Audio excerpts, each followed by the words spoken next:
Hi, Adam Taxin here in Bonita Springs, Florida, in the state where a disproportionate amount of the fruit that is produced in this country is produced. And happy Tu B'Shvat, which starts tonight and goes on tomorrow, which happens to be Shabbos this year as well. I put together a little bit of a video over the last week or two. Interviewed some good people. I have 4 rabbis you're going to hear from, but also I've interspersed this mostly with scenes from a really incredible place down in south of Miami, still on the mainland, in unincorporated Dade County, I guess it's sort of homestead, sort of Florida City. His name is Robert Moehling, and he runs the fruit store. He has a great story. You're going to enjoy hearing it.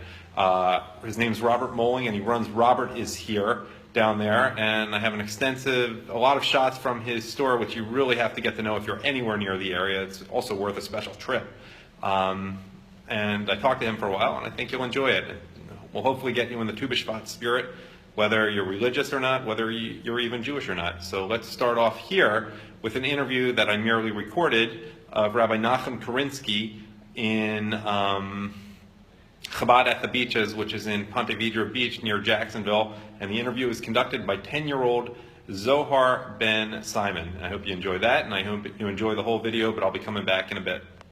Rabbi Kurinsky, not everybody out there knows what Tu B'Shvat is. Can you please explain it? Sure, thank you, Zohar. Tu B'Shvat is the Jewish New Year for trees. So we have the Jewish New Year. The Jewish year is marked by several New Years. She's a little nervous. Doing a great job, excellent. This is like being a live news anchor. We're all having a good time. Okay, this is Zohar's first time as an interviewer. That's it. You do great. Those of you who say, a 10-year-old could handle these interviews, well, we're trying it out right now. Okay. I'm very nervous. I'm being interviewed by a 10-year-old. Anyway, so Tu B'Shvat, there are 4 Jewish New Zohar Years. over here. So the Jewish New Year has 4 beginnings. The Jewish year has 4 beginnings, and each beginning has to do with a different aspect of the year. So this is the New Year. Tu B'Shvat is the New Year of trees. So it's the New Year. It's the beginning. It marks the beginning of the cycle of planting and harvesting the new trees, so that they can be ready in time to be brought to the Holy Temple before Passover, before Shavuot, the holiday of Shavuot, which takes place after Passover. Is this the kind of holiday that non-Jews would appreciate too? Absolutely.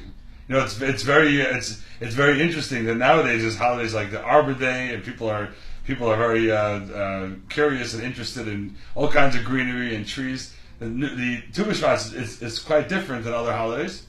It's really not Jewish Arbor Day. It came way before, but it's definitely a holiday we can all celebrate, because we all celebrate all of God's creations, and God created a wonderful world out there, and He created trees and fruits, and anybody who appreciates a harvest, anybody who appreciates a new year, anybody who appreciates fruit and nice tasty greenery from God can appreciate the new year. Absolutely.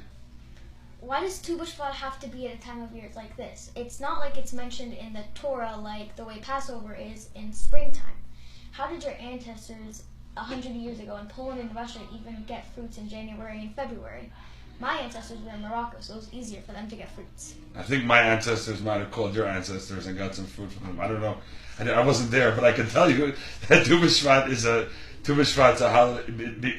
Tu B'Shvat's a holiday was definitely celebrated all the way back in the time of the Holy Temple, and it's the beginning of a cycle of planting the fruit. So even though it's the middle of the winter and it's a very cold period of time in the certainly in Russia or Poland or wherever Ashkenazic Jews are from, it's the beginning when it's the beginning of the year is when they start looking forward to planting and harvesting and beginning the process of planting trees, so that they can be ready. The key is that they're ready in time for the holiday, and they can bring the Bikurim, they can bring the first fruits to the Holy Temple and enjoy them in Jerusalem.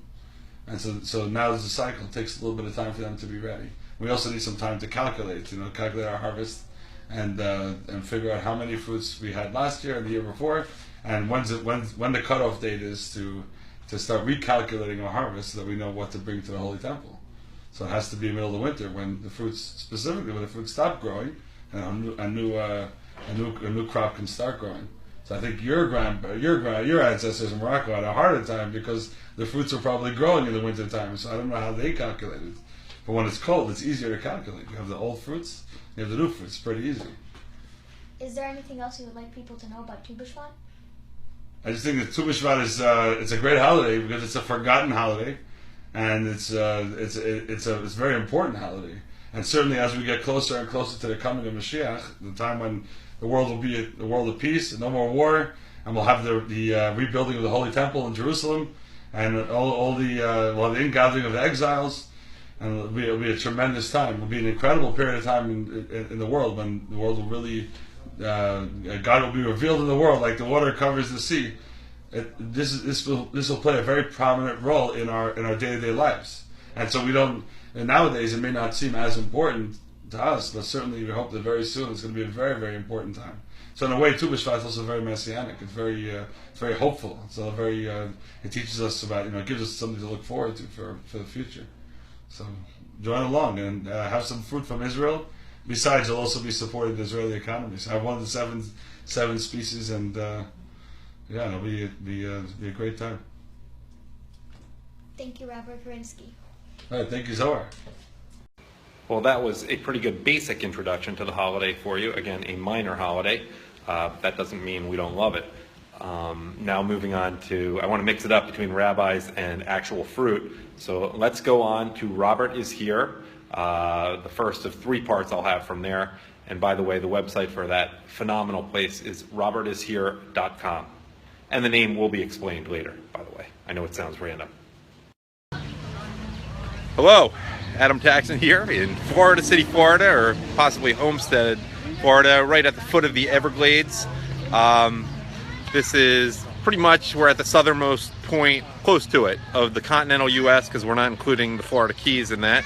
And I'm going to bring you some special pre-Tu B'Shvat coverage. Now, the reason it's important to do this today, which is still, I guess when the sun goes down, it'll be 12 days from Tu B'Shvat, is because it's time to get the fruit now, because a lot of fruit, which we celebrate on the holiday, I assume some of you know about it. If not, we'll get into that in other parts of the video.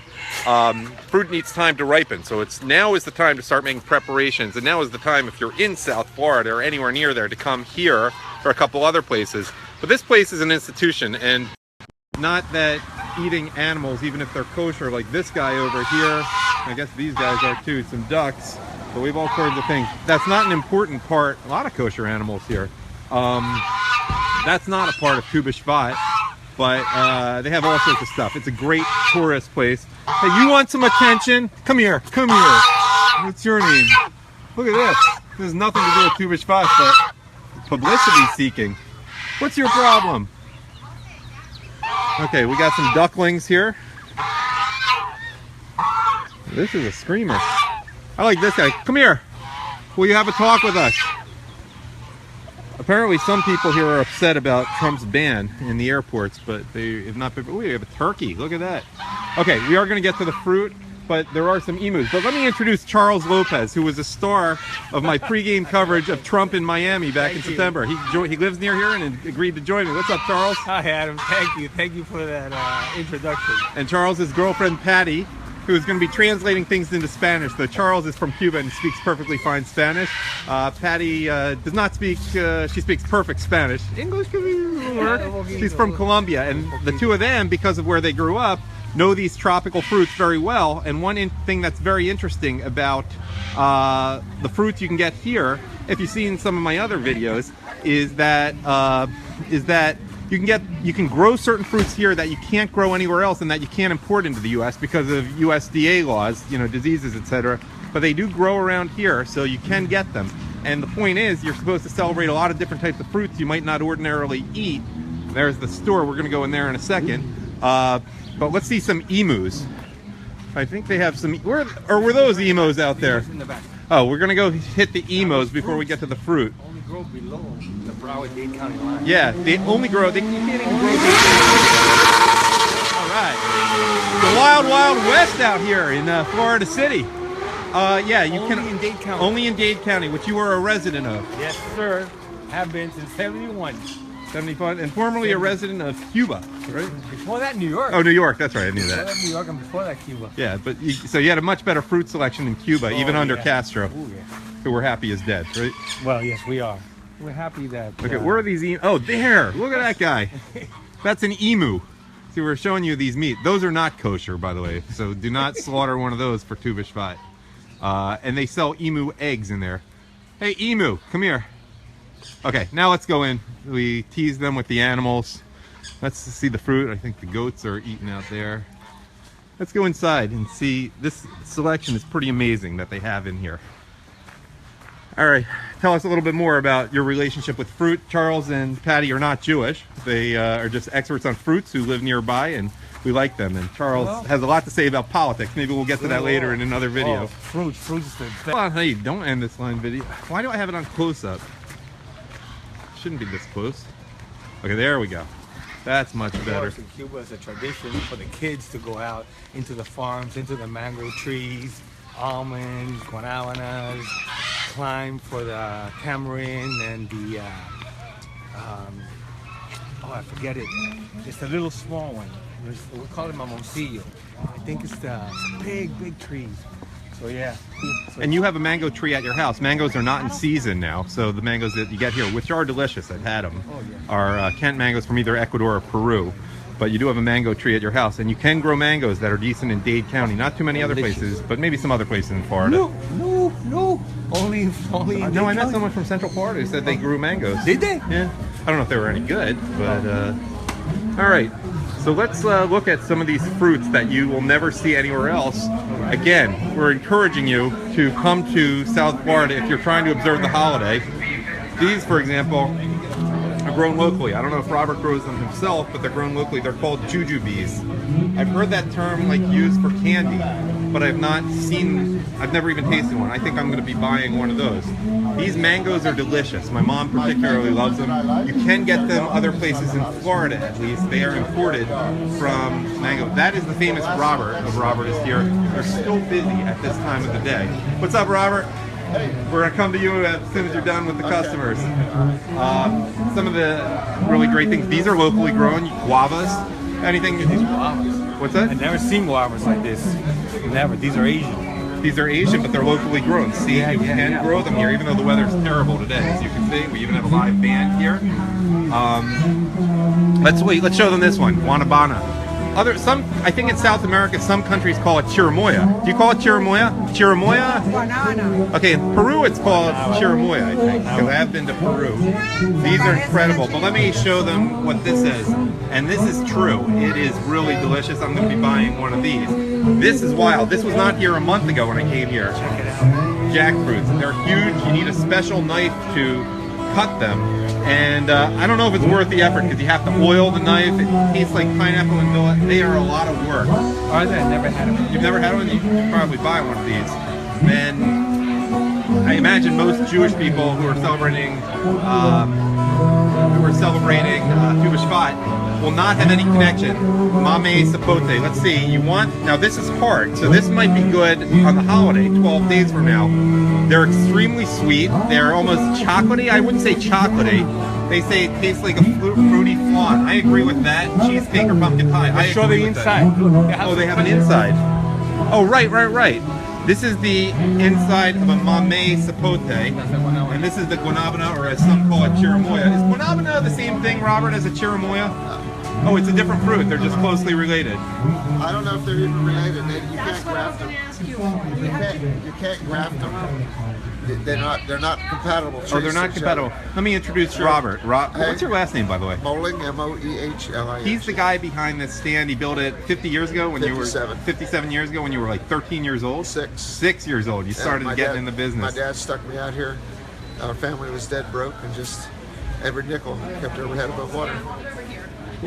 I'm bringing this to the attention. Oh, sapodillas. I did have one of these. They were great. What fruits that are current? We have a Jewish holiday that's basically a Jewish Arbor Day in 12 days from tonight. And I'm trying to encourage people to come here and try a fruit that they've never tried before. What are the very best fruits this time of year? We should have some canistels still. This is makes the best milkshake that we make. And it's like a really creamy, rich fruit pudding or fruit custard. I think I ate it underripe. It can sometimes take 2 weeks to ripen. Yeah, if you eat them when they're not ripe, they're kind of dry and sticky. Exactly. You can't even swallow them. But they're kind of mealy even when they're ripe, When right? they're ripe, they're juicy. Oh, they're juicy. I It's screwed up. It's excellent. I'm going to have to try this again. Most people will not let them ripen up. Let's see how it is when it's ripe. That's how. That's see, actually you a can day squeeze away. it. This is still a day away. Yeah. So if you buy one that's hard, it'll take 2 weeks to ripe. Perfect for the holiday. If you buy it today. Or if you get a ripe one, put it in the refrigerator. Okay. You know, get one close to being ripe. All right. So this is now these are emu eggs. Yeah, eggs. That's not a fruit, even though some might look It's from say a they look like it. 6-foot chicken. Yeah, we saw them out there. Yeah. We're at Robert is here in, is it Florida City or Homestead? Florida City's across the street. Homestead's actually 2-3 miles away. So what municipality is this? It's unincorporated. Unincorporated. Okay. County. And you want to wish people a happy Tu B'Shvat? A happy Tu B'Shvat. Tu B'Shvat. Trying to get you business. And the Kent mangoes are particularly good, but they're from Peru. Or, Ours don't come in until July. yeah. Oh, tell us about, that's what you're most proud of, The right? Kent mango is the best mango of all mangoes, but we have about 13 or 14 other varieties that we sell that are very, very good. And then the different varieties spread the season out from June, July, and August, so we have a good mango And almost I've read all some summer. of your literature, and you're most proud of your mangoes, it sounds Mangoes like. are pretty cool. Can you Yeah. talk about your special relationship with mangoes? That's what I like to eat, like to grow. We're having a rough time the last 2 years. Why is that? They're not setting. We don't know what's wrong. I know oranges in Florida have been having Well, problems. we're having too. trouble with the avocados dying from the world wilt. Oh, I didn't know that. Yeah, the beetle is getting into the tree, laying its larva, and extraction to make the food for the larva makes a poison that kills the tree, and it goes through the roots. Now, is there a... No cure. So Don't freezes help that somewhat when you have a No, deep freeze? no, The oranges no, even? No? no, It's just, no. it's a big problem. yeah, big problem. What's killing the orange trees is the citrus greening, and they found every grove in the state has it, and so that means literally in 3 years there'll be no more citrus. And it's getting close to that right now. Is that bad? So what do we do? University of Florida is developing a citrus tree that grows in Tallahassee and in that upper northern climate, Tallahassee to Orlando, rather than from Orlando south, and doesn't seem to have the vulnerability to the citrus greening. And can you tell us a little bit about jujubes? I haven't seen them, but they're not grown by you? Jujubes, they're grown here. We took all ours out. They're really hard to grow physically. Uh-huh. You have to cut the I'm just tree going back. to let people see them. You gotta cut the tree back after every crop, and then let it grow new branches. And the branches have razor blades on them, so if you mow too close and get it on you, it just cuts you up. And it's really hard to cut them because they're really mean, vicious trees. What are some of the other fruits that you've grown yourself that I haven't mentioned yet that you're really proud of? The guanabanas are magnificent. I just have to let them ripen this time. The guanabana, you eat them when they're tremendously soft. That's the white flesh on the inside. And Oh, the guanabana. This is something else. That's the guanabana. What's this called again? this is the canistel. Canistel. That's what the one I missed. This is the mamey. The mamey, they take 18 months to 2 years from blossom to harvest. And if you plant the seed to come out of there today, it'll take 25 years to produce the first fruit. Really? Incredible. And this one here, you can't describe what it tastes like. It's just absolutely fantastic. Are you talking about the pitaya dragon fruit? No, this is a guanabana. Yeah, I think cotton candy, but that doesn't really do it justice. I've had. It melts in your mouth like cotton candy. No, I'm not sure I've had this. It I doesn't had the taste like cotton chirimoya. candy. Oh, I okay. need help right here, Robert. And the passion fruit is something, if you've never had real passion fruit, it's phenomenal. We should have passion fruit in 12 days, no problem. But you can buy it now and put it in the But fridge. when they're wrinkled and ugly, is when they're the sweetest. Delicious. So if you eat them when they're smooth, they're just a little more tart, still powerful, but a little tart. Basically, the key with all this is to wait till it seems like it's overripe. Yeah, tropical fruit generally don't look as nice as you want it to look. And that's why, but that's in part why it's so hard to import them economically. People can't make a business of it because it It's just, doesn't pack well. they import quite a bit of it. This here is import because ours come in June, July. These come from Grenada, but they're a host for the medfly. And Grenada is the only country that let them bring them in. They have proven they don't have the medfly. So if they don't have it. But some of these are so delicious. Why have they not become more household? I mean, in a supermarket up north, you're not going to see these. What's the reason for that? They're delicious. You need a person standing there to talk to people. If you don't have anybody explaining to you to buy a $10 per pound piece of fruit, why it's so good. And I'm talking to the customer. I tell them it's the best tasting fruit in the world. As I write on my sign, they look at me with their eye going, yeah, right. And I said, well, I want it, I'll cut it up for you. And oh my God, it's usually what they come up with when they try to describe when they eat them. Oh my God, it's so good. And nobody can tell me what it tastes like. And then I ask them, I says, what does a tomato taste like? Right. And no one could describe a taste of a tomato as common as that is. But you got to have someone. It's not a computer fruit. You know. What do you mean by that? You know how when you do something on a computer, it's completely dehumanized. Right. You got to have humanization with tropical fruit. Someone's got to sell it. Someone's got to tell you what it is. They got to have a passion about it. You got a kid standing there that doesn't give a heck whether you buy it or not. Uh-huh. Pick it up and buy it or not. I'm getting paid. You know, so you don't care. Did you have these in Cuba? Oh yes, absolutely. Oh, this is one of the Cuban staples. Gotcha. Yeah. All right, I'm just gonna look around see if there's anything I forgot. Yeah. This is good. Anything you want to add? Or No, just- passion fruit to me, by the way, when it's ripe, is the best thing Yeah, it's I've ever good. tasted. It's really good. It's hard to beat that. It's powerful. You Oh, don't yeah. have to hunt for the flavor. What's the difference between these red passion fruits and the yellow ones over there? Color of the skin. They pretty much taste the same. When they get wrinkled and ugly, when the skin all wrinkles up, that's when they're sweetest. They're all ready to go when we harvest them. But if you let them get sweet, let them get wrinkled, pretty good flavor either way. Yeah. Other countries will have one called what do they call it? Granadilla? Granadilla. I've had that in Peru. And the Granadilla, they apparently tell me are completely different kind of passion fruit, even though it's in the same family. And I don't think I've ever had They even one. have live music here at Robert is here. Yeah. Saturdays and Sundays, normally we have so many people waiting for me, waiting for milkshakes, Yeah. that the lines are deep. And rather than making them get aggravated, if you entertain them while they're here, Right. it's so weird to come to the farm market and have a performer entertaining you. Yeah. So we do the best we can. Great. I can't get any bigger. I go as fast as I can go, and if there's still too many, I want to entertain them. Right. And when we're waiting on a customer, we're basically entertaining anyway. You know, we're explaining and educating. The guy out there in the blue and orange shirt, he was just here. Which orange? I don't think. Taking a picture of us. Oh, okay, that guy. Hold on. Are you with the guy in the blue shirt? I am. Yeah. I was just telling him how he come in and said, what an amazing, amazing place. Well, every time we drive down to the Keys, we have to stop here. Yeah. So Why is that? Because of this key lime milkshake. Just that one?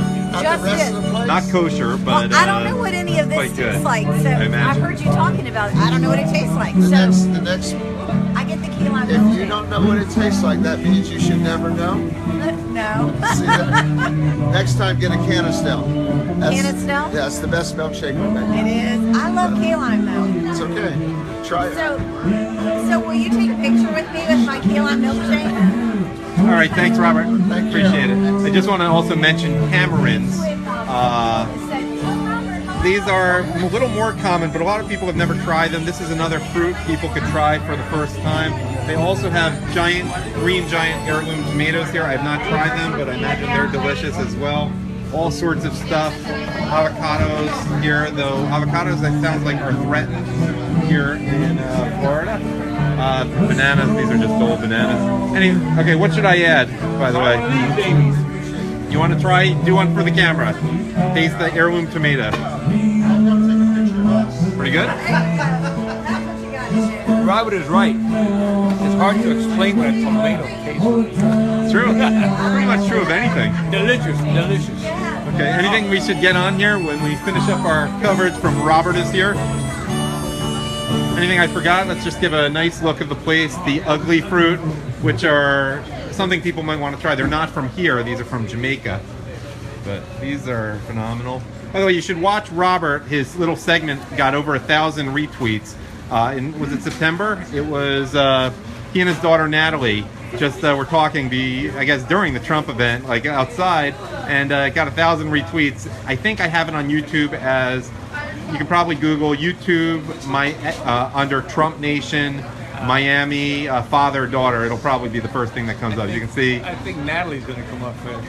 I don't think her name is in there, or Deplorable. I don't think I put her name in the title, but you can put Natalie and Charles Lopez in there. It's worth seeing. And that's about it from here. A lot of vegetables. There is another great place a little closer to Broward County. Whoa, a sea sponge. Look at that. Florida sponges. There's another place on Hollywood Beach, but he doesn't like the publicity. He likes keeping out of the press and video, just total word of mouth. But it's on the Broadwalk in Hollywood Beach, Florida. Let's just do another walk through here, and then we'll call it a day. Jujubes, the mangoes are the biggest deal. These are phenomenal mangoes. They're not grown locally because it is February or January right now, but they're delicious. You should try to get Kent mangoes anywhere you can. They'll help make a particularly delicious Tu B'Shvat. You know, Robert, I didn't ask you about guavas. Guavas are common in Latin America, but a lot of Americans haven't tried them. These are grown here. It's Okay. a Chinese variety, Uh-huh. the China White. They are the best guava of all guavas I've ever eaten. They got real thick meat, very small seeds section, and you eat them when they're hard, not real mushy-gushy, and they have an attractive aroma rather than the overpowering aroma like a regular guava. Yeah, really, really good. All right, I'm going to just let people see from the outside here, and a couple more fruits. Thanks again for your time, Robert. I'm going to come back and buy some stuff in a few minutes. Oh, I am. I have to. Just some more sapadillas. You know what? I did not talk about these two. I'm going to go back to Robert once more. Kind of still. Robert, I got to bother you one more. This is another fruit sapadilla people are not familiar with, and this is funny. You're supposed to try a new fruit for the Jewish holiday of Rosh Hashanah as well as Tu B'Shvat. This is what people always go with, but they never taste good when people get them from the supermarket in the north. I had one from here; it was delicious. The trouble is, our industry is stupid. They pick the same variety they're growing here, which is a sweet variety. They're always sweet, even when they're green. But when they're green, they haven't been on a tree long enough to build up with any juice and flavor. But if you let them ripen on the tree, they actually ship very, very well. I don't know why the industry ships them so green. Because you want your customer to say, "Wow, that's good," and come back and buy more. Right. And they are delicious when what they ship out doesn't taste good to do that. Yeah. I don't know why It's like strawberries. People have these big strawberries now, and there's no taste to them. Well, a lot of times, because we get the imports, so we can't have our own, and we get some really good imported strawberries. Are the ones here good now? Yeah, these are Florida berries. And, you know, should I get them? Or? They're excellent, but when I start my California berries, we know which ones to get, and they have so much flavor. It's just powerful. Yeah. Can we just talk about this fruit here a little bit? Sapadilla is also a sapote, like the mamey sapote, the yellow one. And that's Canistel. Canistels are related to mameys. I didn't realize and that. the black sapote, which you never took a picture of. Oh, I did. That's so the black sapote turns black and leaks black. Oh, it's like chocolate pudding. Do you still have them here now? Yeah, I got a few over there by the big stalk. I'm going to be back in 30 seconds. I have to mention that one. Black sapote. Where's the black sapote? Where is this? It's the biggest. Here? Oh, there. Yes, we need to talk about this. Black sapote. Now, these are nice and firm now. Take a look at this, then we're going to talk about them. Okay. By the way, this is a cool shirt. If I lose some weight, I'm getting one of these. This one here is a sapadilla, also known as chico sapote. It's brown inside, sometimes a little reddish black brown. And if you've ever chewed chewing gum, the first chewing gum was made from the sap of this tree. And the first chewing gum was made in the shape of the seed. And it looks like a chiclet seed. Chiclets. Oh, that's where it came from? Chiclets was the first. And is sapote from the word sap? I guess Sapadilla. Sapadilla is all related to sap. Is like a Lollapalooza of sap, and it's like really sweet, like a pear with brown sugar. And you eat everything. Yeah. Wash them up, everything but the seed. The skin is so tender, you don't even worry about it. And the black sapote back there that I finally found, they're interesting because they were green. You have to wait till they're black. Turn black, and when they leak black juices when they're ripe. Oh, they leak. No leaking, no eating.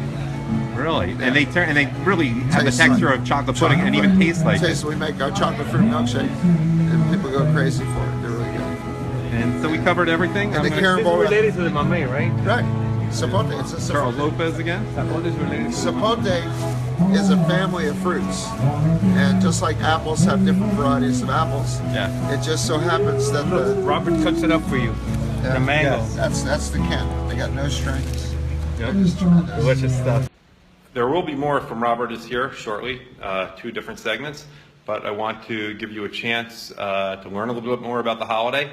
And this is from a segment I did where I was really mostly talking about something else with Rabbi Yaakov Fisch at Congregation Eitz Chaim, which is an Orthodox synagogue in the Mandarin section of Jacksonville, Florida. Just a quick thought from him, just a couple minutes. Then I'll be back, or actually I won't be back, then we'll go straight into more from Robert is here. Tu B'Shvat, which is, I guess, 8.5 days from now, and probably a good time if you're going to buy underroot fruit. Today's the day to buy it if it's going to take 7 or 8 days to ripen, which some do, especially up north. I've done a couple Tu B'Shvat related videos, but one thing I forgot to mention is the significance of carobs in particular, which is not a common fruit. They're very hard to find and buy, but they are all fruits are important. All fruits from trees are important on Tu B'Shvat at least, but carobs are the real. You can distinguish a good Tu B'Shvat party from a okay one if they have carobs there. Then they really went to the effort. So maybe you can tell us a little bit about carobs. Some people may not even be familiar with them, by the way. Right, it's a good point. Now, Tu B'Shvat is coming up. Tu B'Shvat is also known as Rosh Hashanah Le'ilanot, the Rosh Hashanah, the New Year for the trees. We have to ask ourselves, yes, we're here in sunny Florida. It's a little chilly for us Floridians. It has dipped into the 60s the last couple We're in of days. Jacksonville, not Miami, though. Let's keep that in mind. Yeah, but still, we're not really roughing it. We're shoveling any snow or ice over here. But we are mindful that we have, many brothers and sisters in some harsh temperatures now. So it's interesting that this holiday, Rosh Hashanah for trees, is when the trees are all bare, and that really teaches us a very important point, because the winter is now entering its second half of the winter season. And as we enter the second half of the winter season, even though we can't tell what's on the surface, we can tell that the spring is coming, and there's going to be things that are sprouting, and there's going to be new vegetation coming to the surface. But the root system is already getting prepared for the new season, for the new spring, and that's really what we have to keep in mind as we celebrate Tu B'Shvat. Is many times we don't see things at the surface, but there's renewal happening. And it's about your point about carobs. I think it's important to keep in mind that carob has been a fruit that has sustained people for thousands of years. There's this famous Talmudic story with this great Tanaic sage, Rabbi Shimon, the son of Yochai. Him and his son went into a cave. They were hiding from the Romans during the Roman occupation when their Torah study was being banned, and they went in a cave to hide, and they were sustained by carobs and water for nearly 13 years. So carob has been a really staple fruit that has really sustained people for years, and it's just a symbol of God's blessings that He has provided us. Something that's simple, but something that's nutritious, something that can go ahead and sustain us. And that's really something that we reflect upon on Tu B'Shvat, looking at the simple blessings that we have in our lives. Great. Anything else you want to add on either carobs, Tu B'Shvat, the movie Groundhog Day, or even, I guess, the last 3 plagues, locusts, darkness, and the death of the first. Is the death of the firstborn this week? Yeah, too. Correct, yes. And the redemption from Egypt. Anything else you want to add as long as people are watching? Sure, yeah, absolutely. So I would just say about Tu B'Shvat, once again, that it's an opportunity for renewal. Many times we're struggling to have a breakthrough. And during the long winters, the nights are long, the temperatures are cold. We many times experience that figuratively in our own lives, that things are dark and things are complicated, things are challenging, and we long to have that breakthrough. And Tu B'Shvat is a time where things can change for the better. We see that, yes, there's ice and the frost on the trees and on the farmland, but things are going to turn around for the future. So it's a message of hope, it's a message of optimism, and it's a message of renewal. Great. And finally, if people want to get in touch with you, are you on Twitter, Facebook, anything, or is there a website for the synagogue? Anything that you want to mention at the end if people want to learn more? Sure, you can go to our website, etzchaim.org, and ETZCHAIM.org. I'll be happy to get in touch with you from there. Great. Thank you, Rabbi Fisch. I am back with Robert of the famous Robert is Here, and we have a little treat. Charles, my Cuban-American friend from the Trump rally in Miami when I covered it, this has nothing to do with being Cuban, it's just good ribs, is bringing Robert as a payback for the delicious food Robert has provided, some of his ribs, which I'm not going to eat. They're not kosher, but here we are. So we're going to get this on camera. Oh, he can't try them now, or can he? Oh, he can try them. My mom doesn't keep kosher, so she ate some of his food a few weeks ago, and it was phenomenal. And so now we're going to get a reaction.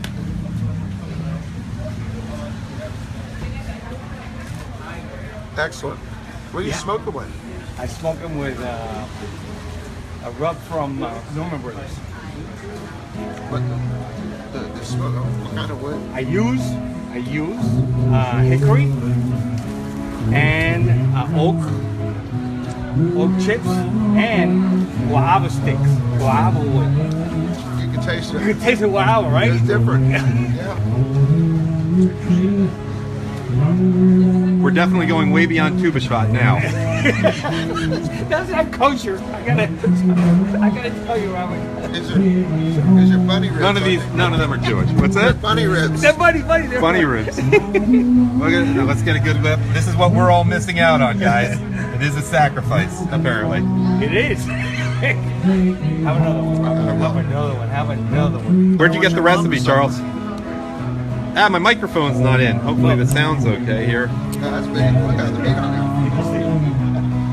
it. Is this a personal recipe, or just the wood makes a difference? I had a good friend of mine. He's passed away. Something different. Smell it. Look. I can smell. Yeah, I can appreciate the smell. Orders that Trump has put in. And you have some strong feelings about immigration yourself, being an immigrant. More strong because I'm an American. Yeah. Well, I'm an American first. there's a lot of problems in the agriculture family. Oh yeah, I can imagine. We need good, strong workers that want to work. Uh-huh. And our American population think it's demeaning to work on a farm. Oh yeah. So they won't work on the farm. Americans are soft. White Americans in particular are soft. It doesn't matter what color. Yeah. They don't. The farm work is way beneath them. No matter where they are in the level of human society, as far as needing a job, wanting a job, or have to have a job. You know, it's very strange. For most of the agricultural workers around here of Mexican background, because I've driven inland and I see a lot of Mexican. Not necessarily Mexican so much. You're finding most of the farmers are becoming Mexican. The Mexican population that came in years ago when I was a kid now are the farmers. I see. And they went from farm workers to farmers. Farmers, yeah, and they've built their base of value on hard work and farming, and that's what they understand. And the old farmers are dying off, and giving up because it's been so hard with them getting labor to work. It's impossible. You know, the Guatemalans do really, really well. They stop them from coming in. You can't. You're not supposed to hire illegals. And you can't get ready to work. That's why everything's getting mechanized. They have machines to pick everything to do. And then you can't get anybody to pick beans unless they're Haitian. The Haitian people are the best bean pickers. They want to pick beans. They won't pick tomatoes. Why is that? They don't pick tomatoes. Very seldom you get a Haitian crew picking tomatoes. Is there some difference between picking beans and picking tomatoes? No, I know. it's just what they do. They love to sit out there and pick beans. Interesting. I can't tell you why, but this is what it is. And you know, you hate to pick out a nationality and say that's what they do and whatever, but you know, that's what it seems to gravitate to. Great. And yellow squash and zucchini also is a more Latin harvester rather than a Haitian harvester. You know, and you don't get many of us red-blooded Americans out in the field. You know, you'll get some of them will come out and they'll drive the tractors and do the mechanical work with machinery, As far as out in the field, getting their fingers dirty with the dirt, very, very few of us Americans. And you've been in agriculture since you were 6 years old, right? Yeah. 57 years? Yeah. Oh, my dad was farming. I'm 64, and that's what we did. Bye-bye. See you later. From Florida also? Well, he was from Chicago area. Oh, he came down here. Came down here when I was 6 months old. And his farm is now all suburban Chicago. Oh yeah, I can It's imagine. just sprawled all the way up. And I imagine totally different crops down here than up there. They grew sugar beets, tomatoes for hunts or one of those big canning plants, and sweet corn, not sweet corn, field corn, and soybeans.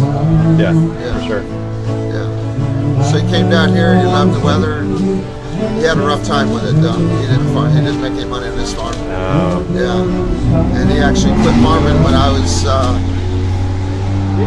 about 16 years old, maybe 15. He sold all his equipment, and I bought my first farm when I was 14. Just a piece of land, and I started farming it when I was about 17. I grew avocados. Wow. So avocados were your first crop. Yeah. It's now mangoes. Hurricane Andrew took the avocados. Really? And you couldn't just replant them with too many years invested to... I tried something else. Yeah. What a wonderful story, huh? Yeah, and I guess Andrew really devastated this area because we're right near homestead. Got it. Everything you see standing. Everything. Got it. Everything. Got it. Telephone poles. No trees. Fences. All the trees. Almost all the buildings. There was 170,000 homes without a roof. Not 100,000. Not 100. 170,000. Over 15 years ago now. No, 92. 92, so almost 15 years ago. Like 20, 25. Do the math. Oh, 25. Yeah. Oh, yeah, wow. Time, I keep telling, keep trying to fight how quickly time 17 flies. 17 and 8. 20, oh man. Ooh, I remember that. Yeah. All right, well, we're not going to get too philosophical here. Hope you're enjoying this. Next, we'll have a little something short from Rabbi Mendy Greenberg of Chabad of Bonita Springs, Estero in Florida, Gulf Coast University. That's in between Naples and Fort Myers on the west coast of Florida. Then something a little longer from Rabbi Joseph Issac Korf, and I had just happened to meet him that day at a restaurant in Hollywood, Florida. He's the head of Chabad of Hollywood, Florida. And then from there, we'll conclude at Robert is Here for the last segment. Not at all related to Amalek, but tonight and tomorrow is not only Shabbos, but the holiday of Tu B'Shvat. Anything you want to say about that? Of course, Tu B'Shvat is a holiday for trees. The Torah says that man is compared to the tree of the field. And just as a tree, we have to make sure that it's watered and it's pruned and it's protected from the elements. We have to protect ourselves with Torah. Torah is compared to water. We have to water ourselves, and we have to guard ourselves from many different influences that may temper down our passion to the Torah. Hey, Adam Taxin with apparently a weak connection here, so we'll do the best that we can. I am at Mizrahi Pizza Kitchen in Hollywood, Florida, the Sterling Road area. I guess what Emerald Hills is this? Emerald Hills. Had a delicious eggplant rollatini, was just minding my business, and as can happen in areas like this, ran into a rabbi who was giving a class, and also ran into a former, oh wait, I have the camera on. Rabbi Joseph Korf, we'll meet him in a minute, and a former New York cop who was here, and there's apparently a Torah class every Monday here at lunchtime. I listened in, and I thought that Rabbi Joseph Korf, who is the head of Chabad of Hollywood, and whose father is the head of Chabad for all of South Florida. Of all of Florida. Oh, that's a big state, even though South Florida is the center of gravity for Jewish Florida. No disrespect to the Orlando, Ormond Beach, and Jacksonville crowds, whom I know, and Tampa. We're going to talk a little bit more about Tu B'Shvat. I did that with Rabbi Nochum Kurinsky in Chabad at the beaches in Ponte Vedra Beach near Jacksonville a few days ago. And I also, you may have seen, I did over an hour of coverage from Robert is Here with Robert, who's the farmer and owner of the Disneyworld of Fruit stands. And he's not Jewish and didn't even know much about the holiday, but he had a lot of interesting things to say. But I'm going to turn this over now to Rabbi Joseph Korf of Chabad of Hollywood. Thanks for joining me, even though we just met. Yes, thank you for having me. Okay, so I covered some of these topics from a Jewish perspective, not so much yesterday at Robert is Here, but with Rabbi Kurinsky, but there's one question in particular. I know we're going to get to some other interesting things as they come up that we did not ask. And it is, who decided there would be a Tu B'Shvat? My understanding is we have two types of holidays. We have biblical holidays, which are, right there in the Torah, like, a specified date or time, like Passover in the spring, Shavuot 7 weeks after Passover. Or we have biblical holidays, and those were based on historical events. So, of course, they are rabbinical holidays. And you couldn't have Hanukkah, Purim, Tisha B'Av because the events hadn't happened yet at the giving of the Torah. But Tu B'Shvat, which is a minor holiday, which I get into because I love the fruit, isn't in either of them. And again, thanks for joining us. The truth is, no, it is.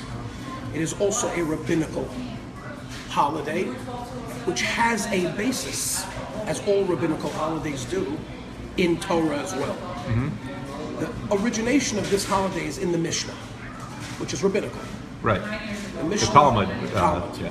Which is we have a lay audience. Which is the original, the first part of the Talmud. In the Mishnah, there is a debate based on various, what we call Rosh Hashanahs, New Year's, special New Year's that the Mishnah talks about. Most of the world, or all of the world, really knows about one. That's the Rosh Hashanah, the New Year of creation. Right. Which is really the New Year of when man was created. There are 4 or 5 New Years total. So there are, in the Mishnah, there's a mention of 4 New Years. Passover is one of them. Not Passover. Or the first of Nisan. The month of Passover. Correct. It's called the Rosh Hashanah for Melachim, for kings. Right. In other words, in very simple halachic aspect, even if a king, let's say, was coronated at the end of Adar, which is right before Nisan, he's officially his time of coronation, or time of his inauguration, or more correctly, the calendar year of his reign begins from the 1st of Nisan. So if he was coronated in Shabbat or Adar right before Nisan, Nisan would now become the 2nd year of the reign of this king.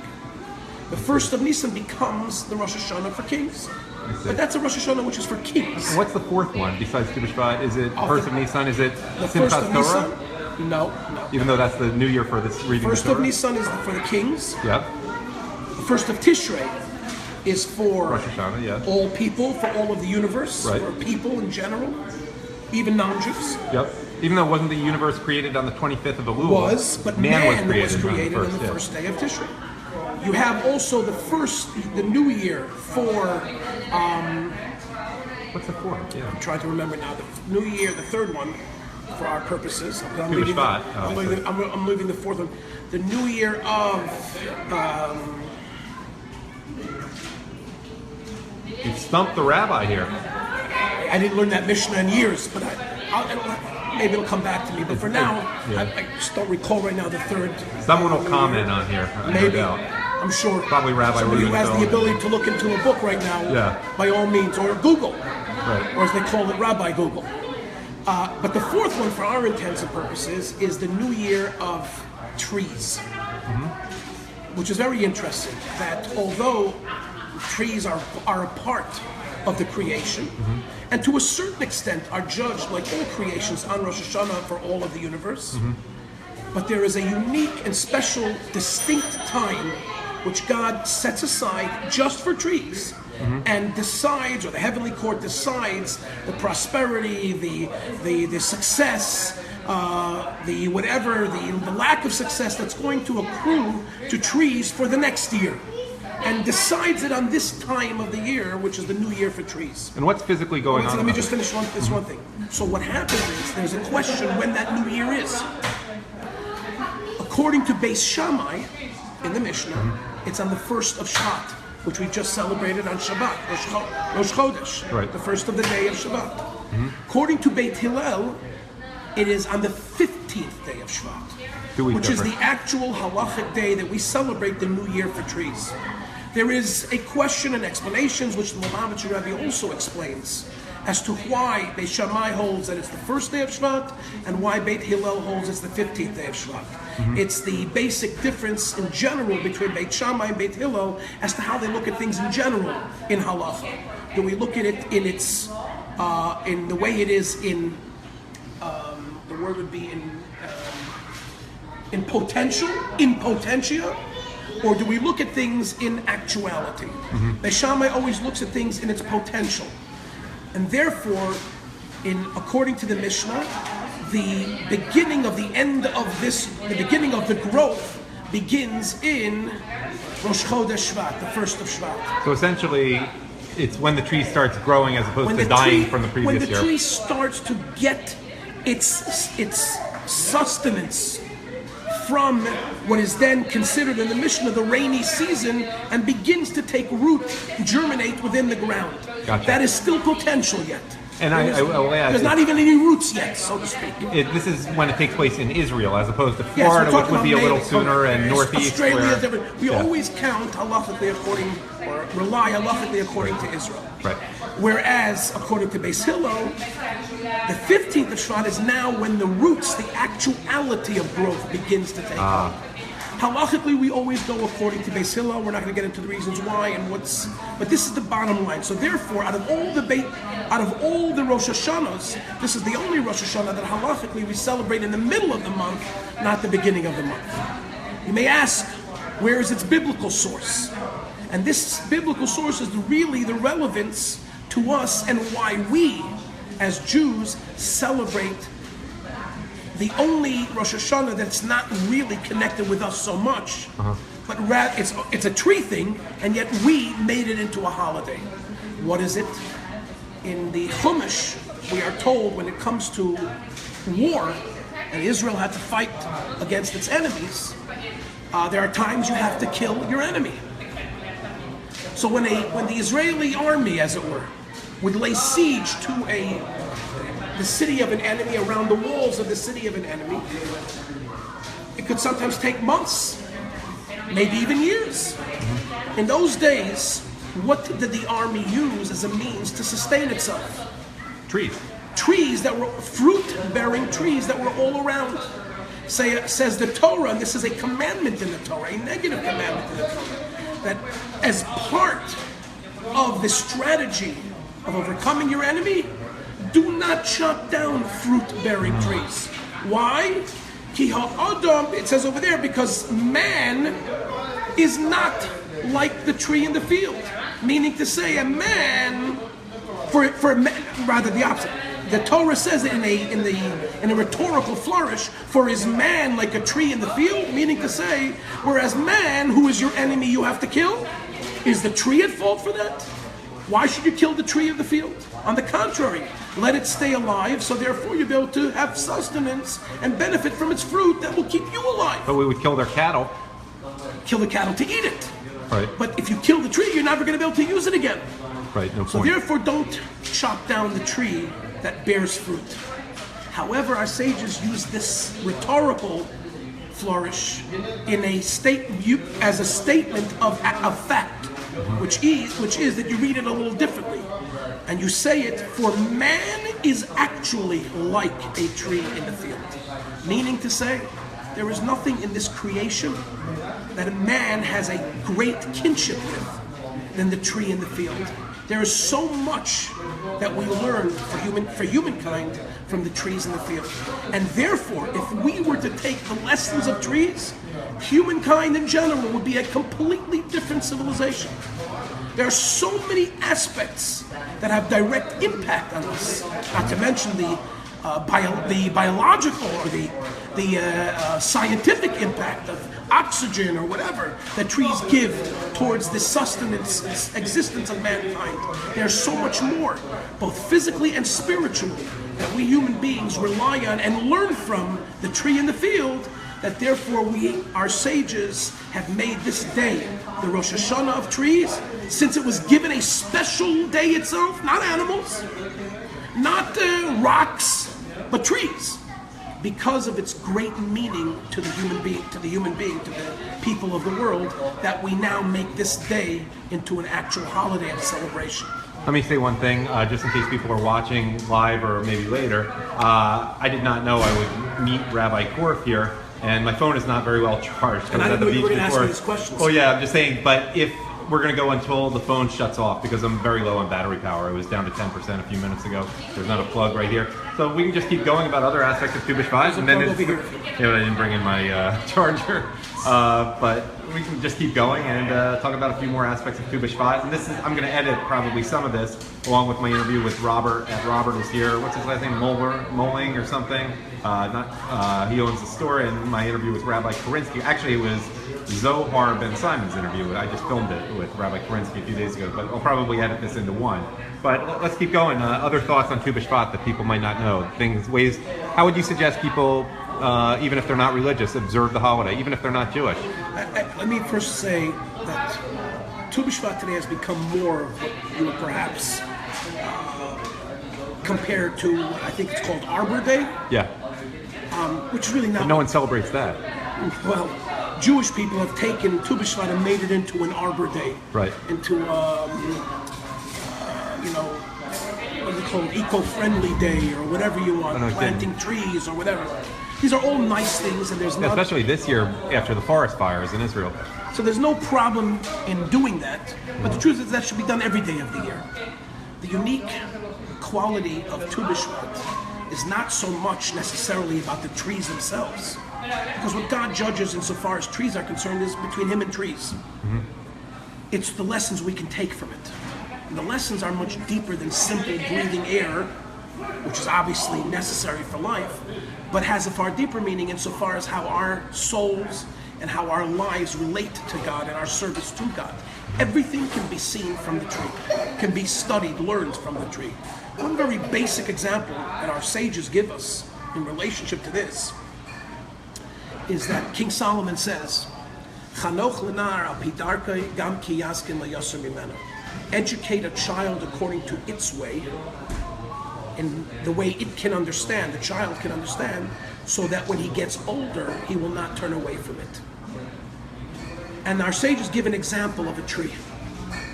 When you take a small seedling, a sapling, and you nick it, you scratch it, and you plant it, the tree that will result from it will be warped, weak, and not too long-lasting. Comes a simple storm, and the tree will fall down, will be destroyed. However, our sages explain, when you have a tall, firm oak tree, rooted deeply in the ground, that can withstand the greatest storms, when you come over to it and you give it a little chop with an axe, it does nothing to the tree. It may make it scarred a little bit, but the tree remains firm and gives off all the relevant benefits that we get from it. It is the same way with a human being, and in particular the Jewish people.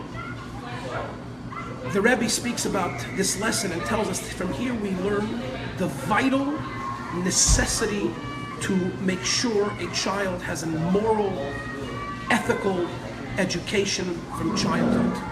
And that if you give that child a moral education, you teach that child that there is a God, it will have an impact upon that child for life. Should you mix in things which are unpure in childhood, you will ruin or possibly lessen, dilute the morality, the greatness of that child for life. This is why, for example, the Rebbe would even talk about that children in preschool, in a very real way, should not necessarily be taught so much the secular languages or ABCs, but should be focused mainly with Aleph Beis and the purity of Torah. There'll be more than enough time after preschool to teach the child all of his secular studies as well.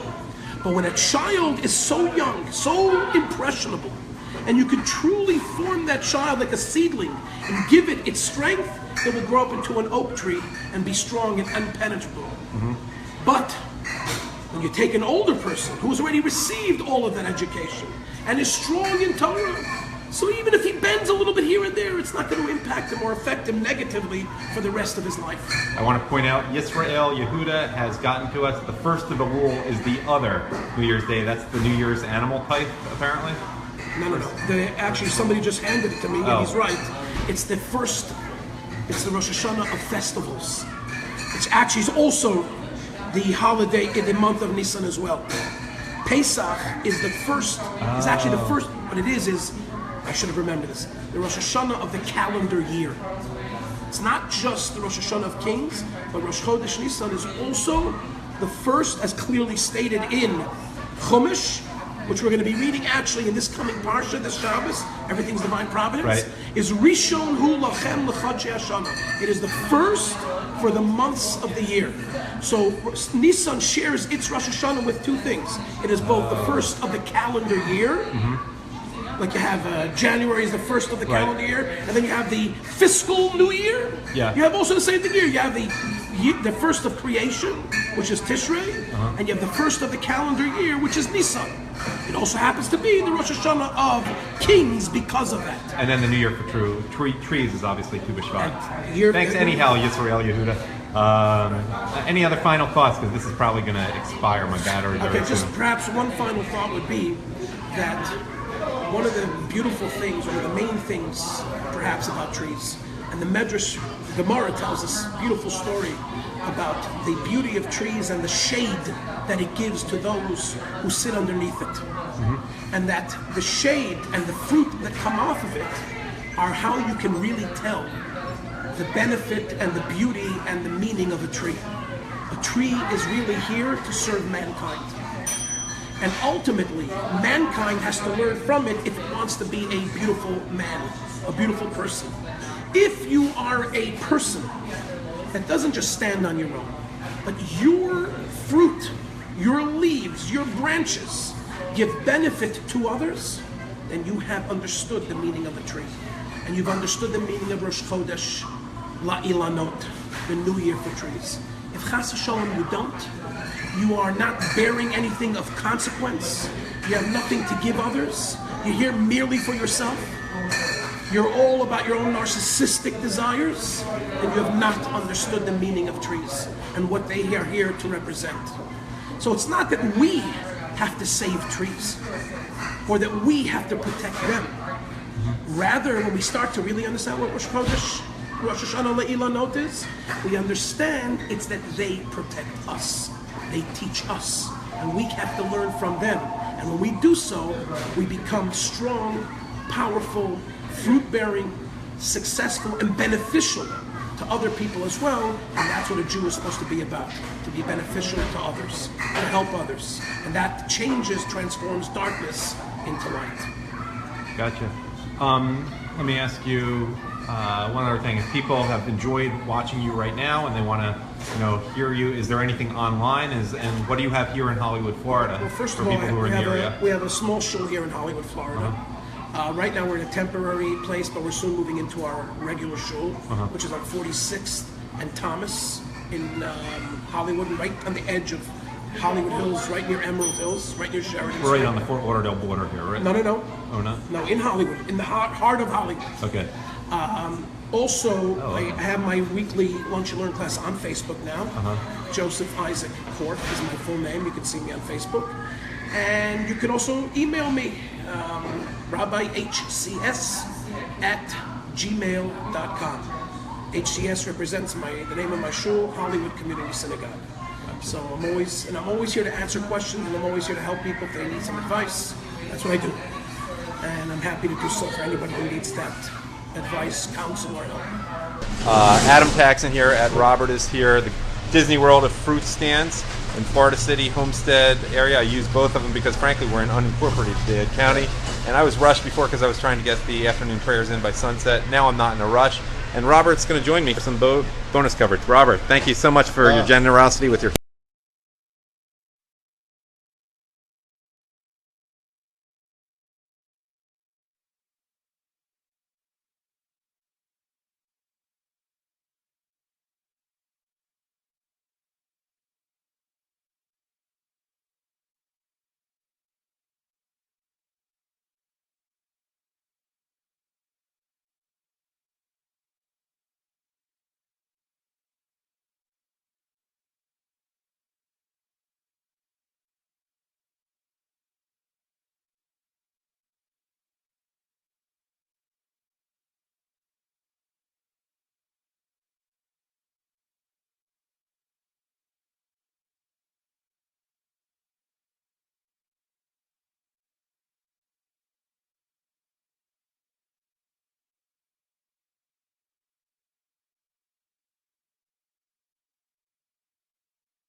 try something new and different that the earth has to offer you. You know, that's really, really neat. It's not the main part of the holiday. It's more of a tradition. Yeah, but the tradition is you're restricted from eating stuff that, you know, the rest of the population does, and different means of preparing and stuff. But it has that restriction, and yet it has this suggestion. Let's try something that we don't know about. Yeah. And to get you to open your mind on the whole rest of the world. There is something on Rosh Hashanah, the Jewish New Year. There's a tradition where you say a special blessing, and the way you say it, you're supposed to say it if it's a fruit you have not tried in a while. They defined it as the season. Yeah. And so often that's when the star fruit, which we talked about in another video, comes out, even though the star fruit isn't as good as what you'll get here because of the shipping issues related to star fruit. But yeah, and you know, to me it's occurred, because I keep kosher, that, look, there's enough stuff. Whoa, a Phillies fan. Are you guys from Philly? What part? What part? I'm from Philly. What?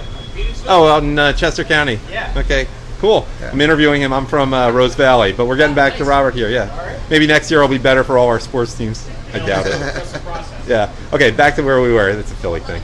Yeah. So it's sort of, I feel obligated because there's so many things I can't eat, and then, you know, things I can eat but are not prepared kosher. It's very hard on the road.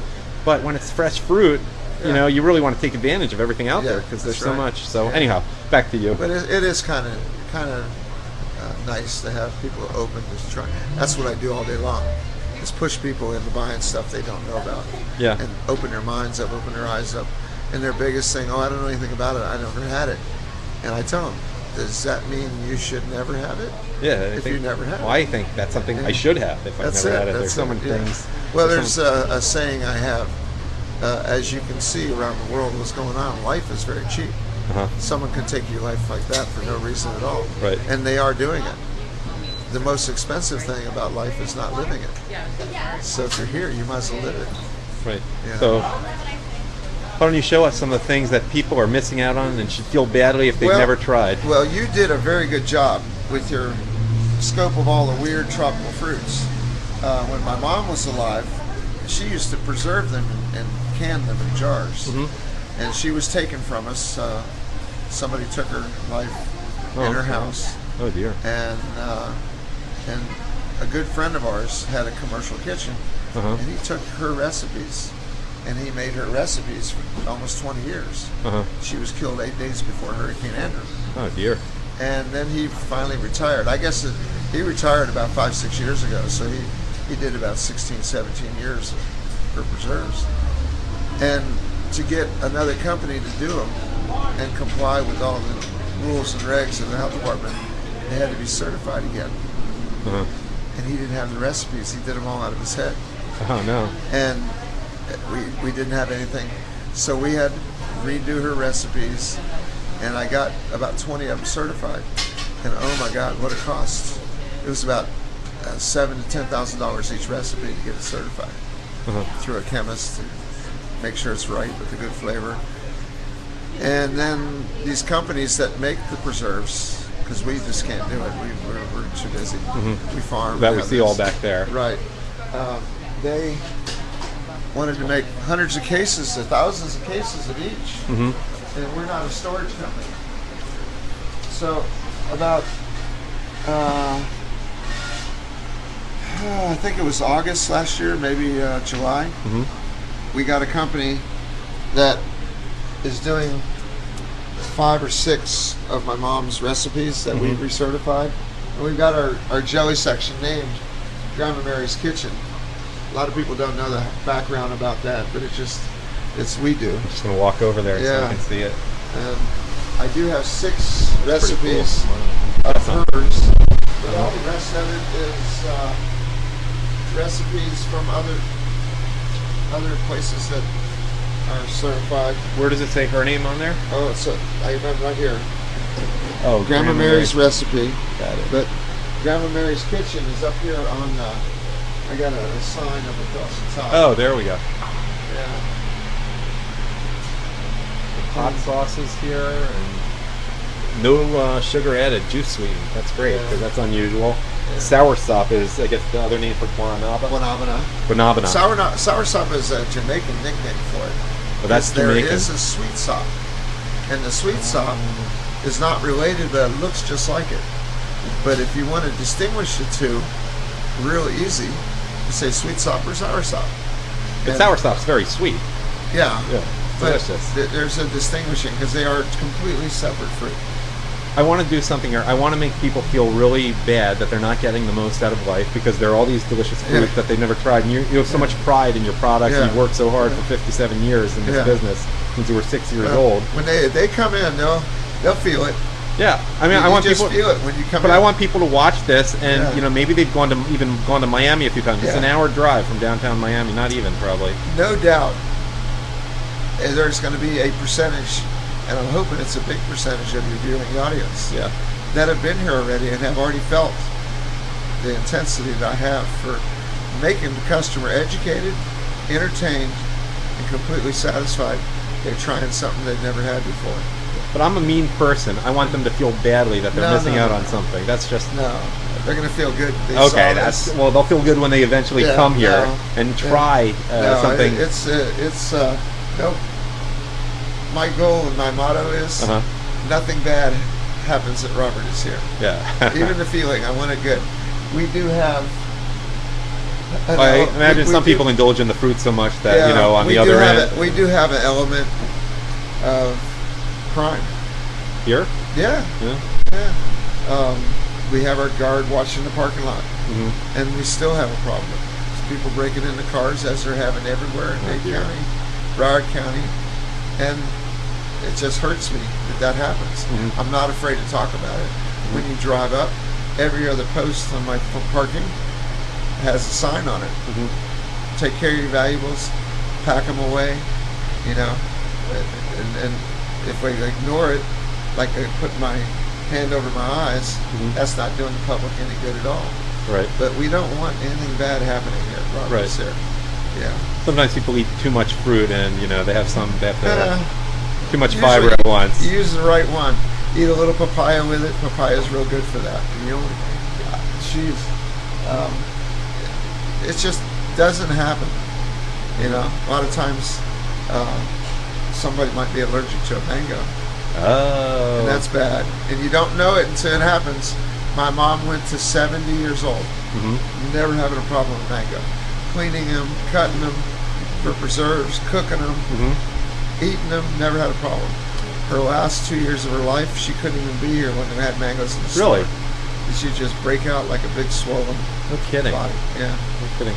My mom had never even tried a mango until a few years ago. We're from Pennsylvania. She's originally from New York, and she loves them. It was her birthday, so I wasn't around here 2 weeks ago, or I guess it was 3 weeks ago already, her birthday. So I went up to Perrines in Daytona, and I met up with them in Jekyll Island, Georgia, and they were driving back from Florida. But she was in here, and she just loved the mangoes so much. I was actually mad at her because that was the day like your credit card machine broke and we only had so much cash. I'm like, Mom, why are you buying mangoes? They're not from local. They're from Peru. Yeah, she loves them so much. We don't mind selling the Peruvian or any other country's mangoes because it gives you a lead in of what mine are going to be.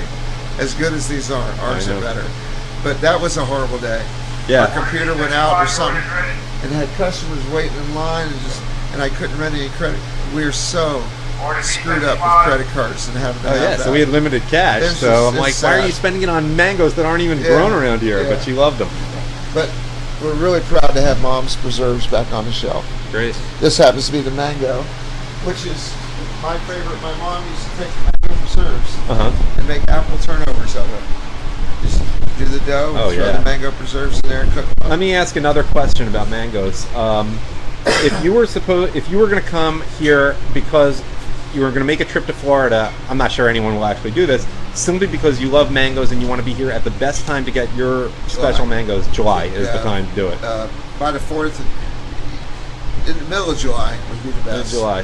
But we have other varieties that are not equally as good, but pretty damn good. But you could have 8 or 9 different varieties of mangoes. At one time, we've had sometimes 17 or 20. Wow. So that's it makes it very difficult. What's different about this one? You got to answer a lot of questions when you have a lot of varieties. But I'm sure you love it. Oh, without asking. I want to show them the mangoes. What's Robert is here? Yeah, right. You know, without asking a question. That's my dad put the sign up, and it simply asks a question, and he didn't know he was a genius in marketing.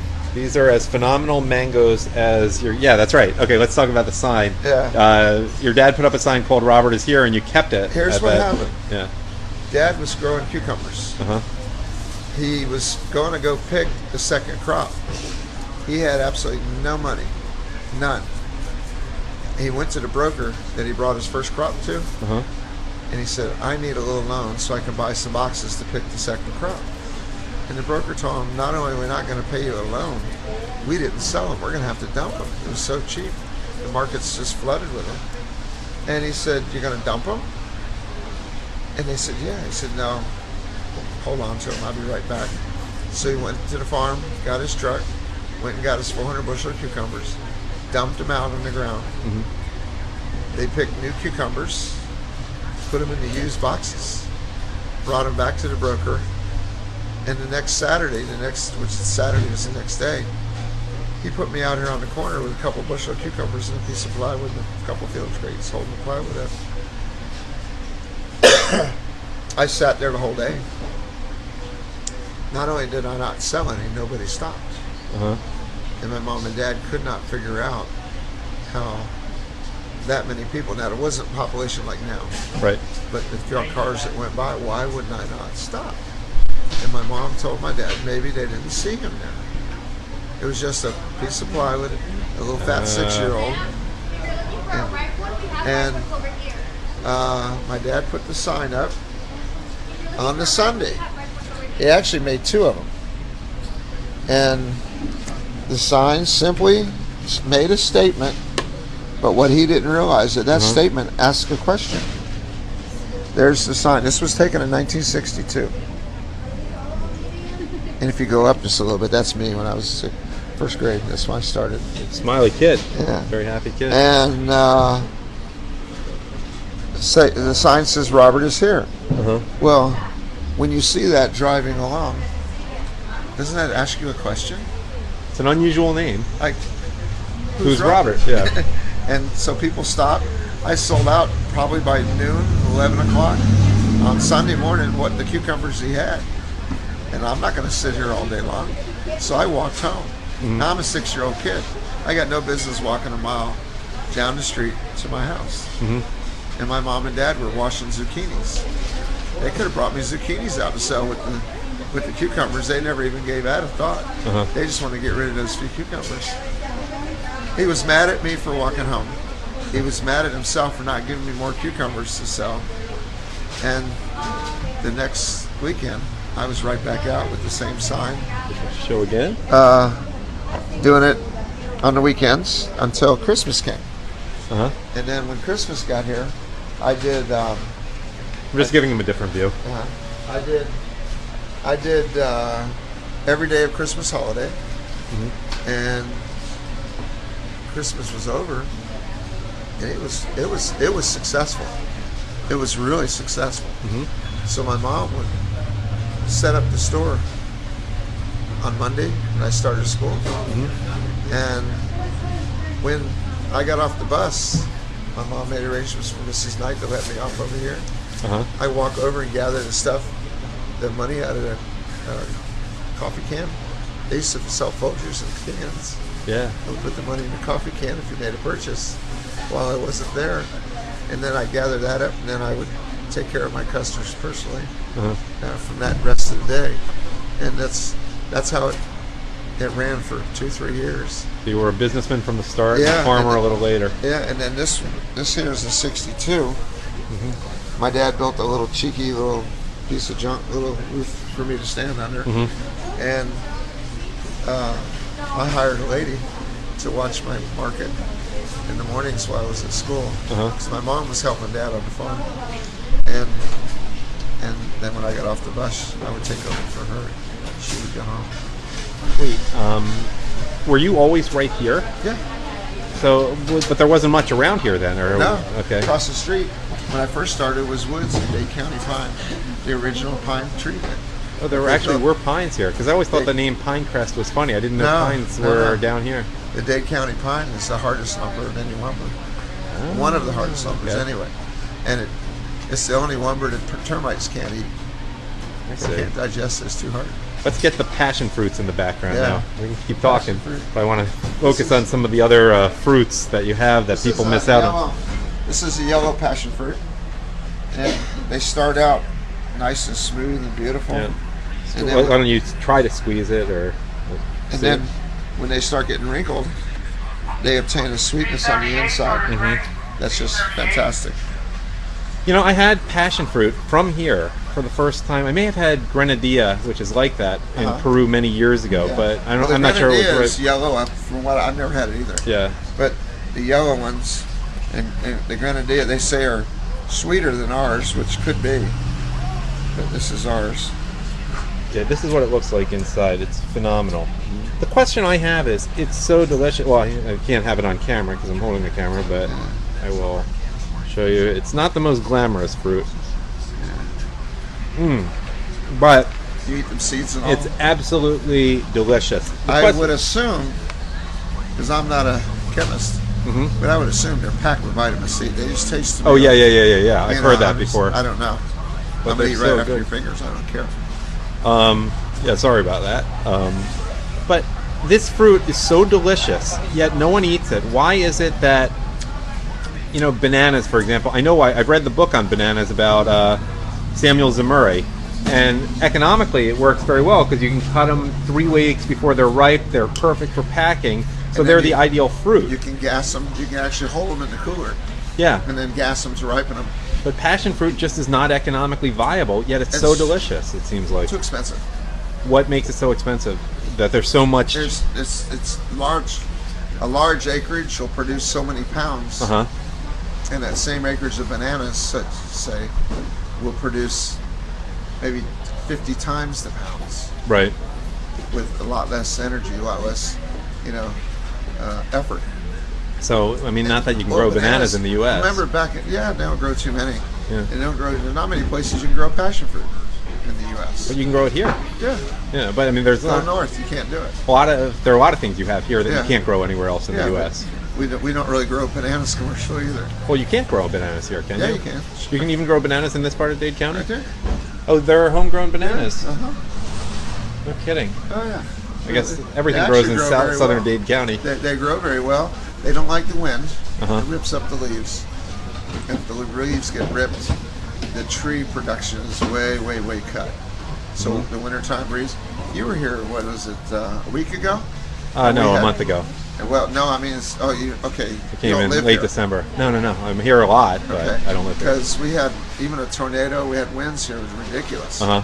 Straight line winds at 60 miles an hour, not gusts. Yeah. And that just rips the leaves all to shreds.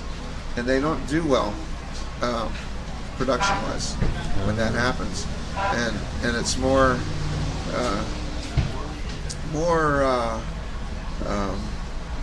time, more fertilizer to recuperate from that than it is Yeah. in the tropics where it's warm all the time. Yeah. You know? So you can grow them here, but it's not. Oh, yeah. There's no reason people should be growing bananas Yeah, here. we grow different varieties that are pretty cool. Yeah, let's see some of the bananas. That's a baby banana. None of these are ours. I sold Okay. all we had this week, and these are all imports from. So these taste differently? They're not yeah. like the Jamaican bananas. No, well they grow them everywhere. These They have a get- different taste to them? Yeah, it's called apple banana or manzano, I'll have to get some and of those. they have to be ugly, and they have to be soft when you. Well, these aren't that ugly. These aren't Well, that they're not ugly. ripe. Oh. That's not right. It drives me crazy how so many people eat unripe bananas here. They have no Yeah. taste. Yeah. It's like, what's wrong See, with that's Americans? not even right. And not everybody is emotionally set to eat these because they turn black, and when you tug on them, you should break the skin right there. Well, I mean, a lot of these cases, the animals can only eat thick peeled fruits Yeah. when they're ripe anyhow. So you think that's probably the way God made them. Nature's got these so the animals eat them when they grow. So this is how we ripen them, upside down. Right. So when it pulls down, it takes more pressure to pull off the stalk. Mm-hmm. But when they grow, this part here is connected to the tree. That's the trunk. Yeah. So that trunk is this way. Uh-huh. This is hanging upside down.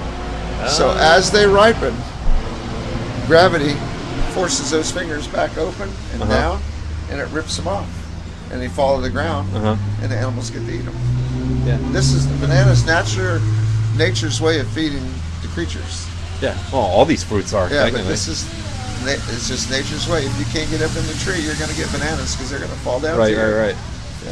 This is a fruit we just didn't talk about, and this is not hype. They really do taste like chocolate pudding. We didn't talk about them enough before. Normally I have ripe ones, but our season is running out. And people buy them probably faster. But this isn't even close to ripe. These are not ripe. It looks rotten, but that's not even close. They turn completely black, and they basically look like they're rotted. Yeah. And they're not ready to eat yet. You know they're ready to eat when they leak black juice. If they're not leaking, you're not eating. So that I ate it a little bit before it leaked last time. I'm like, it must be ready. And it tends to have a brown chalkiness to it when you eat them, not quite ripe. Well, aren't these supposed to be a little chalky when you eat them? Not at all. I thought I read somewhere that they were. I totally screwed up with these, so I'm going to be buying these again. No, they have to be. This is a Canistel. Let me see if I can find a ripe one. We'll show you. And the sapadilla we talked about before. Yeah. And the passion fruit. I might have one right here. So these are coconuts, what they look like before. I got a ripe one right here. You do? Oh, wow. I'll wash it up. Cool. So I've never tried one that's appropriately ripe. Well, you're going to eat one right now. All right. Alligator jerky, in case you're low on that. Yeah. That'll be a no-go, though. But for my crowd, yeah. It's got a little bit of pork in there. Oh, well, the alligator's not kosher to begin with, anyway. Is that right? Yeah, no, alligator's definitely not. What's going on with the tomatoes? Now That's an heirloom tomato. so you grow tomatoes down here too. Yeah, this is an heirloom. This is something that we grow. We're going to be getting out of this business. They're intentionally intentionally makes them ugly. I don't think tomatoes are that ugly. These are. Right? Yeah, I guess I know what they taste like and I love them. They are the best tomatoes grown. If you want, I'll cut one of these for you. I'm going to be doing some. Oh, I want to talk about the fresh Florida strawberries. I was in a conversation with someone, I think 2 days ago. You've probably seen these in Chinatown if you look around in Chinatown, so it's not that unusual, but they're locally grown. But strawberries today, blueberries are still pretty good. They're modified, but you can still get good blueberries that have taste. But strawberries today, they don't even taste. I don't know. At a lot of places, if you buy them just at the supermarket up north, they're like blurry. Well, people forget what good strawberries taste like. It's a problem. They might be too long off the vine when they get them up north. Even though transportation is quick, maybe it's been too long picked way before the consumer gets to eat them and under cold storage for too long. But we get them shipped in when we don't have our local ones, and they're pretty good. I just don't know what's buying going at the on. wrong place. No, I just I don't know. But it's almost like I don't know what a good strawberry tastes like. Yeah. You know what? This has got to go home with me tonight. So give Tracy in a basket. We are at Robert is here in Homestead, Florida City, Florida. Robert's been being very generous with his time. I'll appear for a second. Robert is talking to us. It's his place. 57 years he's been in this business since he was 6 years old. I have I'm always interested in this, but particularly because the Jewish holiday of Tu B'Shvat is coming up in a week and 5 days. And we're going to try a tomato, by the way, for the record, disclaimer, tomatoes are fruits of the vine, so we don't really celebrate Tu B'Shvat, tomatoes on Tu B'Shvat. It's Ha'adama, the blessing, but we love tomatoes anyway. And we're going to try this right now. This is a Canistel, and I'm going to turn the camera back around.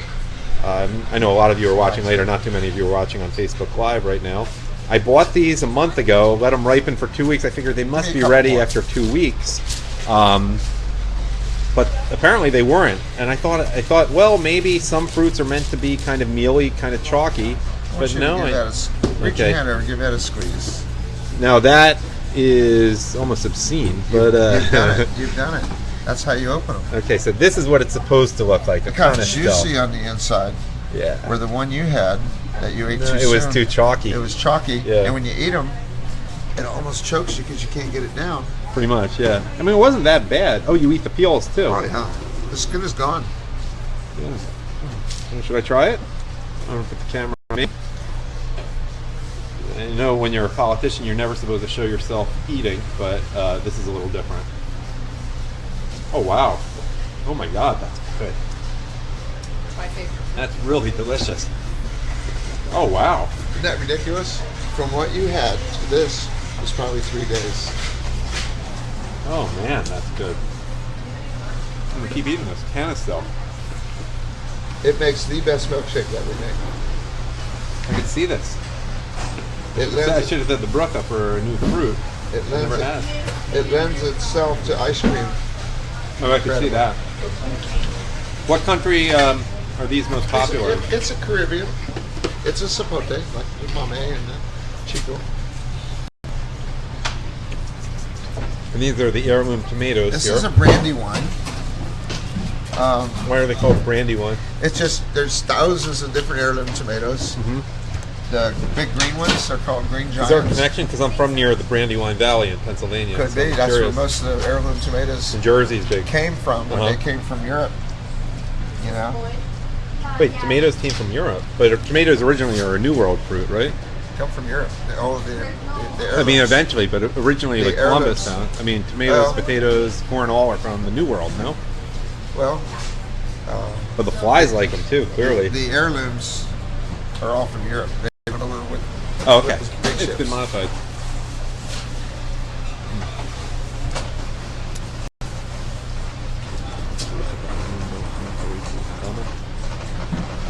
Robert, they are phenomenal. Wow. Really good. Now this is a, This is another heirloom called the green giant. right. And feel it. I'm going to wash it just so. No, so this is kind of soft. It It's has to not be soft to be ripe. delicious.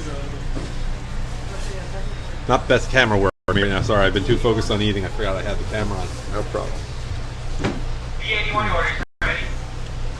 Really good. Now we're going to try.